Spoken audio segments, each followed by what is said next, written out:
Yo, what is up guys, welcome to another video on my channel, and today I'll show you how to make a protein tub in Blender in basically under 3 minutes. Delete those three, press numpad 1 on your keyboard, and now go here to add a reference image. Now we're gonna be using the reference image, like download any protein reference image you can think of, just like facing forward, just like this one. And now what you want to add is a cylinder. Move it a little bit down, scale it like this. Cool. Once you do that, you need to delete this reference image. And now what you want to do, go to edge select and select the whole circle around our cylinder. And now what you want to do, press Ctrl B and use your mouse's scroll wheel to scroll so you can get some nice subdivisions up here. And do that for the bottom side as well, just like this. Cool. Once you've done that, you can go to face select this face here, extrude it just a little bit, and then press S on your keyboard to scale it like this, and do this again, somewhat like this. Okay.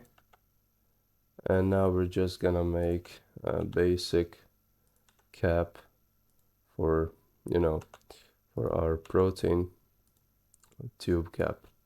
Cool. So once you do that, press Alt while being here on face select, and now select the whole area here. And now what you want to do is just scale it a little bit. All right. So you have something, and now exit the edit mode and press your right click and shade it smooth by angle. Okay, cool. Go here over to materials, make a new material, make it blackish, output metallicness, and now press numpad 1 again. And make sure to select the right faces here, and make sure they're symmetrical as well. Once you do that, assign, make a new material, put the image texture, go to your reference image again, but this time it's gonna serve as a texture. Of course, it's not aligned as well. You can go to UV editing, press here numpad 1, go over to material preview, and now what you want to do is to put it here and scale it like this. Okay, and now maybe like this. So it doesn't look the best. The texture maybe is not the best one.